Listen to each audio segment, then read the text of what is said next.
pour pas que psychologiquement il se sent diminué ou exclu du groupe, etc. Bon, allez, comme les psychologues, ils trouvent toujours des thèses, hein, d'accord, mais il n'y a aucun intérêt à acheter la photo de classe, il n'y a aucun intérêt à l'exposer dans ma chambre. Ça n'apporte strictement rien. Et par ces photos, ces portraits, les anges n'entrent pas dans cette chambre. Très souvent, on se plaint que lui, il a des esprits de mon cas, des choses pas normales, il entend du bruit, il faut faire ta avise, mettre de l'olive, colle ben papier partout. Allah, une fois j'ai été je ne vous dirai pas quelle profession, hein, mais j'ai été chez quelqu'un d'intelligent. Un métier, c'est pas plus 10. J'étais sur le cabinet, j'étais choqué par le nombre de tavis que cette personne avait. Vous avez un bureau avec une plaque en vitre remplie de tavis sur le mur, tavis je vous jure, je n'exagère pas. Je me dis que, je sais pas, est-ce qu'il est parti étudier tavis, il est parti étudier le métier qu'il fait.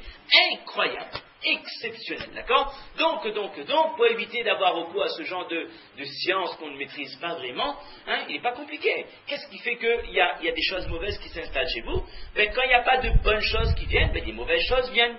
Si vous voulez que les shayatins ne viennent plus dans votre maison, faites en sorte que les malaïkas y viennent. Comment les malaïkas y viennent? Déjà, faites des actions qui amènent les malaïkas, faites la prière chez vous, lisez le Coran chez vous, faites dua, faites dhikrullah, et ne mettez pas d'obstacle à la venue des anges, ne mettez pas de portrait, il ne faut pas qu'il y ait une photo dans votre maison. Même ceux qui achètent des magazines bisus, télé-7, belles ou laides, je ne sais pas, ça c'est des choses complètement inutiles.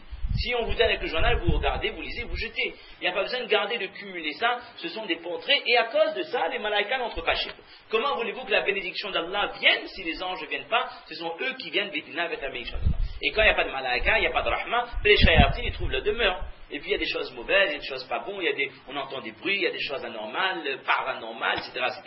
Donc ça c'est une chose. Et il y a une petite parenthèse qu'on aimerait ouvrir, hein. Il faut faire la salat chez soi aussi. Même pour les hommes. Mais pas le namaz faraz, bien sûr. Le namaz faraz, on fait la mazine en jamal. La salat qu'on doit faire chez nous, le prophète m'a dit que, en ce sens, c'est un hadith, que faites la prière chez vous et ne faites pas de votre maison comme des tombes.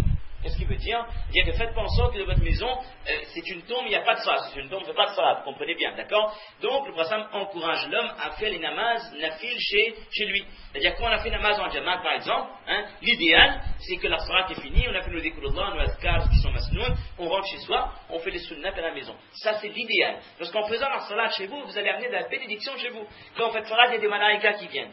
Donc, il y a la rahma qui descend. D'accord? Maintenant, on se fait tous nos salats chez nous, il n'y a pas une salade qui est lue à la maison, mais comprenez que c'est un manque en termes de bénédiction pour notre toit, pour notre maison et pour notre famille. Donc, c'est où ça?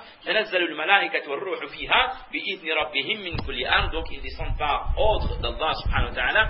Salamun hiya hatta matla'il fajr. La traduction exacte, elle est paix et salut jusqu'à l'apparition de l'aube. Pourquoi c'est une nuit de paix et de salut? On avait vu il y a quelques jours que c'est une nuit où il n'y a pas de mauvaises choses qui circulent. Si quelqu'un fait de la sorcellerie contre une autre personne, Inch'Allah, les pactes ne sont pas accomplis parce que c'est une nuit de baraka, il y a des malaïkas partout. Mais dans le tafsir, on revient au tafsir, c'est une nuit de paix parce que jamais on ne voit autant de personnes délivrées du feu de l'enfer, autant de personnes pardonnées, autant de personnes acceptées et agréées par Allah que durant cette nuit.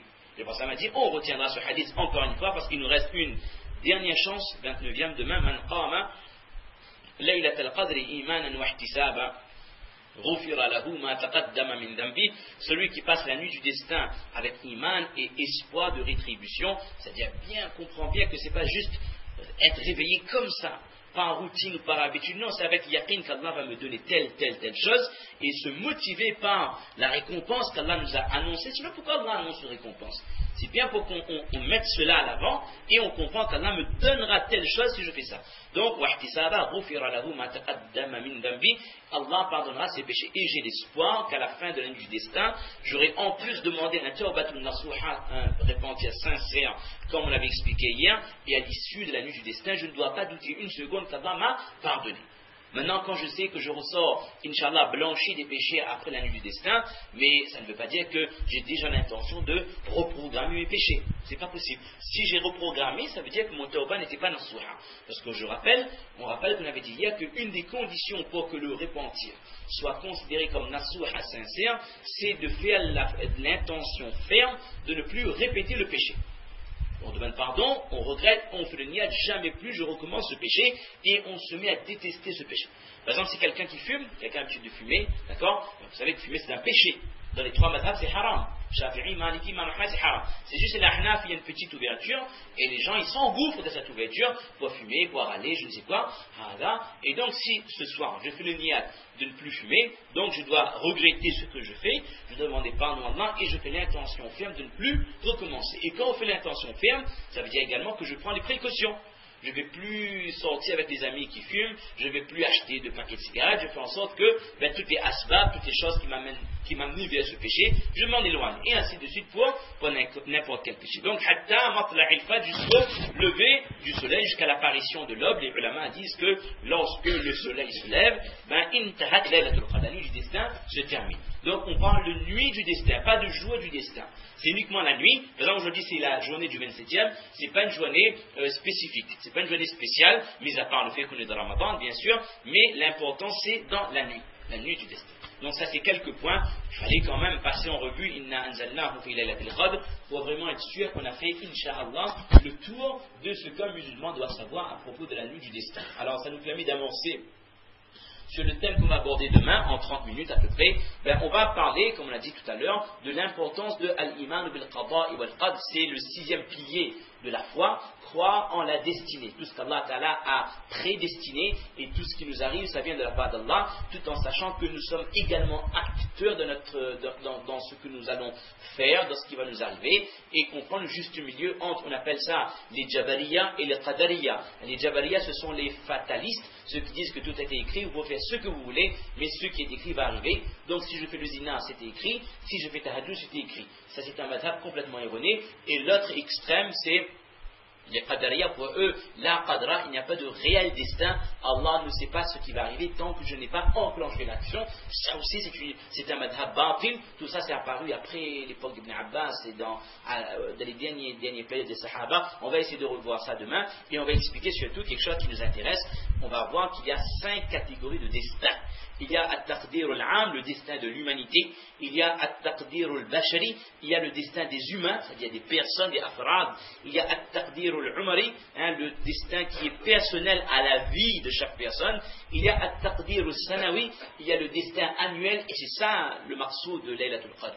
C'est le destin annuel de 2010 à 2011, de 1431 à 1432, et enfin At-Taqdir al-Yawmi, le destin qui est journalier, qui peut changer, le destin qui concerne chaque jour. On va essayer de voir ça demain en détail, en 30 ou 40 minutes maximum.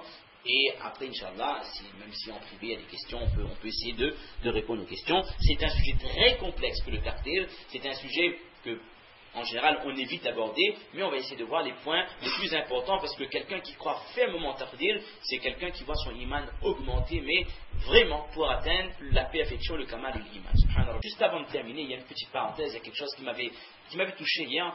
Hier, on avait reçu la visite du maire de Saint-Denis. On ne parle pas de politique, bien sûr, mais le maire est venu, donc c'est un geste qui alhamdulillah, qui est honorable pour nous. On est très contents, ça c'est très important. Et il avait parlé du degré d'implication des musulmans de la religion. Il était admirable par rapport au fait de voir que les musulmans, vraiment, ils pratiquaient à la lettre leur religion. Il a avoué qu'on ne retrouve pas ça dans les autres religions.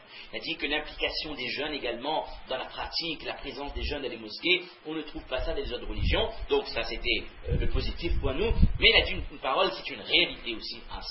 Ça faisait un petit peu mal, mais ça nous remet en question.